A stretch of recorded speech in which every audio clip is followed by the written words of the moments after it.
ya, cinta ilmu pengetahuan atau cinta hal yang sifatnya bijaksana. Sedangkan Abdul Qadir Muhammad mengatakan bahwa agak filsafat itu kegiatan intelektual mencari makna yang hakiki, segala fakta dan gejala dengan cara refleksi metodis sistematis untuk kebahagiaan manusia. Jadi agama di sini arahnya adalah menuju kebahagiaan manusia yang dimulai dari pertama merupakan kegiatan masalah pemikiran, kemudian mencari arti hakikinya yang sebenarnya, kemudian membahas masalah fakta dan gejala juga, dan arahnya kemana, metodenya apa, kemudian bagaimana di tahap-tahapin atau dibuat sistemnya ya, metodenya gitu. Itu definisi daripada filsafat ya, atau gambaran filsafat itu apa ya.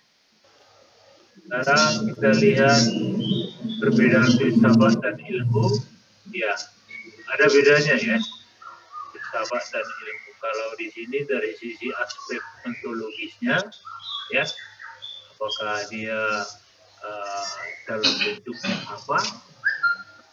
Ini objeknya atau sasarannya adalah fisik dan non fisik. Ya, jadi baik fisiknya maupun yang bukan fisik akan menjadi area atau ruang lingkup yang dibahas di dalam filsafat. Sedangkan dalam ilmu, ruang lingkupnya hanya yang berbicara masalah fisik, ya, yang bisa ditangkap oleh indera, ya. Misalnya bisa dilihat, bisa dirasakan, bisa dicium gitu, dicium baunya gitu kan, ya. Nah, itu dia. Dari segi epistemologinya, ini asal usulnya reflektif, artinya dia bergerak ya, kemudian rasional, dia punya rasio, mengarah kepada ya hal-hal yang umum ke hal yang khusus ya, dari hal umum ke hal yang khusus. Sedangkan ilmu, pendekatan ilmiahnya ada dua, deduktif dan induktif. Deduktif tadi umum ke khusus, sedangkan induktif dari khusus ke umum, ya. Jadi membuat kesimpulan umum. Nah, ini bisa kita artikan itu dalam kehidupan sehari-hari, ya.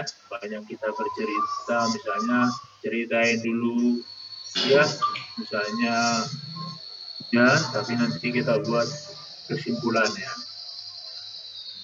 Dari sisi aksiologi, filsafat itu abstrak, ya, abstrak, ya. Jadi dari aksiologi apakah dia bermanfaat langsung atau tidak, ini ternyata tidak secara langsung bermanfaat bagi manusia, ya.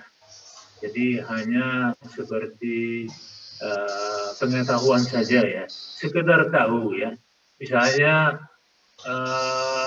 manusia berasal dari kera gitu ya, itu abstrak ya, abstrak, tapi seakan-akan benar manusia itu berasal dari kera, karena sepertinya menyerupai ya, kera itu menyerupai manusia.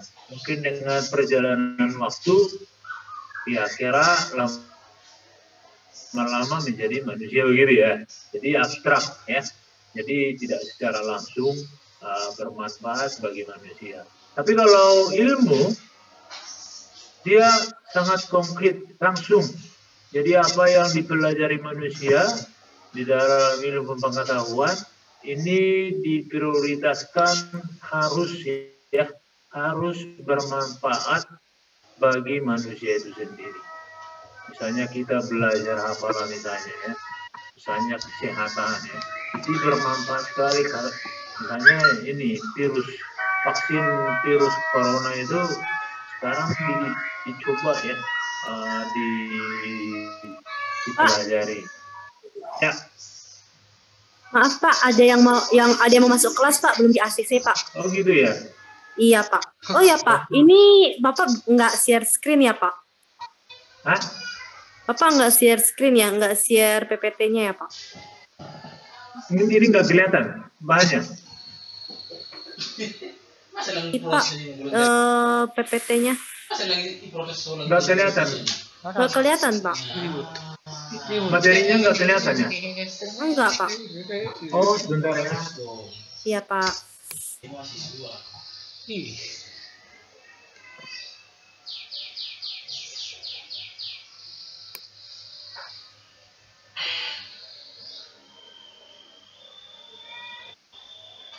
Halin bu.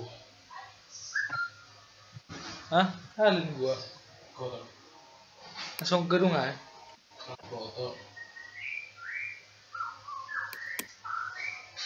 Asal kotor, ditulis.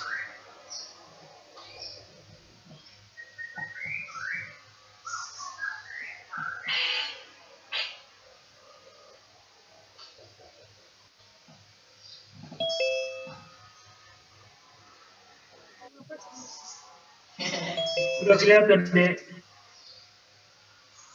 Halo Gabriela. Nah sekarang udah Pak. Oh iya, oke. Oh, berarti saya ulangi ya kalau begitu ya. Oke Pak. Tapi materinya ada didapat ya dari PowerPoint yang sudah saya kirim ya. Udah Pak, di UVC udah ada sih Pak. Oh iya, oke ya. Kalau Terima kita kasih, lanjut Pak. ya. Iya Pak.